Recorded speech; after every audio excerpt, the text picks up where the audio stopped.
ए बाला, अरे बाला काय झाला? कसला विचार करतोयस? काय बघतोयस? काय ठरवतोयस? काय संभ्रमित झालायस काय? काय विचार काय करतोयस बाला? अरे बाला, ही झाडा झुडपा जी आहेत ना, ही झाडा झुडपा ही आपली काय सोयरे आहेत काय? अच्छा, म्हणतात अच्छा. ना, वृक्षवल्ली आम्हा हा, सोयरे हा. वनचरे. हा खरं आहे काय? तुला काय हा. वाटते? हे सोयरे आहेत हा, का बरोबर आपले आहे ना. वृक्षवल्ली? वृक्षवल्ली आम्हा सोयरे वनचरे. आपले ते सोयरेच आहेत ना. वृक्षवल्ली आम्हा सोयरे वनचरे. वनचरे, वृक्षवल्ली आणि वनचर म्हणजे प्रत्येक जीव हे आपले सोयरे आहेत. कळलं का बाला? लक्षात येते का? हा हा, कळला. हे आपले सोयरे आहेत. म्हणून आपण सनातन संस्कृतीमध्ये काय म्हणतो बाला? काय म्हणतो सांग बघू? काय आहे का लक्षात? काय म्हणतो आपण? तर वसुदैवम कुटुंबकम. वसुदैवम कुटुंबकम. वसुदैवम म्हणजे या वसुंधरावरती, या पृथ्वीवरती जे काय जीवजंतू आहेत, ज्या काय वस्तू आहेत, ज्या काय गोष्टी आहेत, ते आपल्या कुटुंबाचे सदस्य आहेत. हे आपली काय आहे? सनातन संस्कृती आहे. लक्ष आलं का? कळते का काय म्हणालो मी? सांग जरा. वसुदैवम कुटुंबकम. हा, बरोबर बोललाय ना मी? हा, बरोबर. काय? वसुदैवम कुटुंबकम. म्हणून तू म्हणालास ना काय? वृक्षवल्ली आम्हा सोयरे वनचरी. आता वृक्ष म्हणजे काय? झाडं झुडपं, आणि वल्ली म्हणजे वेली, आणि वनचरे म्हणजे वनातले प्राणी, वन्यजीव. म्हणून बघा आता वन्यजीव आपण जंगल विध्वंस करायला लागलो आहे, जंगल वारेमाप तोडायला लागलो आहे, ह्या सृष्टीचा ऱ्हास करायला लागलो आहे. त्याच्यामुळे वाघ आता शहरात गावात यायला लागला आहे, आणि आपण वाघाला दोष देतो आहे. वाघाला दोष देतो आहे, वाघाला शिव्या घालतो आहे, वाघाला आपण म्हणतो आहे तो नरभक्षी झाला. तो नरभक्षी नाही आहे, आपण वन्यभक्षी झालो. तो नरभक्षी नाही आहे, आपण वन्यभक्षी झालो. मला लक्षात आलं का?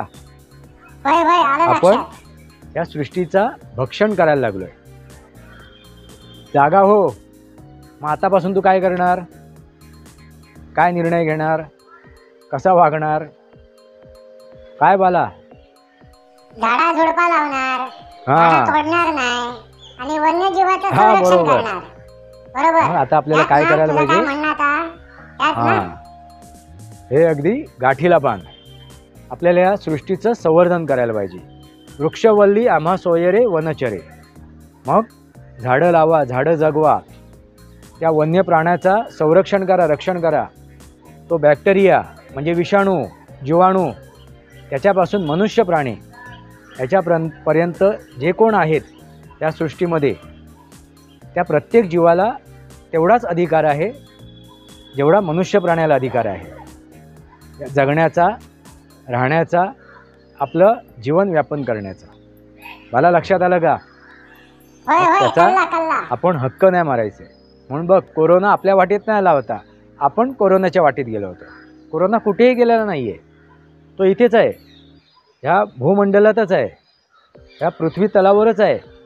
असे अनेक विषाणू, असे अनेक बॅक्टेरिया ह्या भूतलावरती लाखोनी आवरत आहेत. म्हणून कधी कधी आपल्याला सर्दी होते, पडसं होते, अमुक होते, तमुक होते. त्याला कारण ते आहे. लक्ष आलं का? हे विषाणू, हे जीवाणू हे आहेत जे पृथ्वीवरती ह्या पूर्वीपासून ज्या गोष्टी होत्या त्या आहेतच. काही कमी झालं नाही, काही संपलेलं नाही. पण मनुष्य प्राण्याने काय केलं आहे? जे काय पेशीज होत्या, जे काय जीवजंतू होते, त्यांचं प्रमाण कमी केलं आहे. त्यांना अगदी नष्ट नाही करू शकलं आहे. कुठेतरी असणार ते, कुठे त्यांचा अस्तित्व असणार, काही प्रमाणात असणार. ते पूर्णपणे नष्ट होऊ शकत नाही, पण ते आता निदर्शनात येत नाही, आपल्या लक्षात येत नाही. असो बाला, समजून घे. वृक्षवल्ली आम्हा सोयरे वनचरे. आलं का? मग काय करणार आता? सृष्टीचं संवर्धन करणार. हां, निर्णय घे.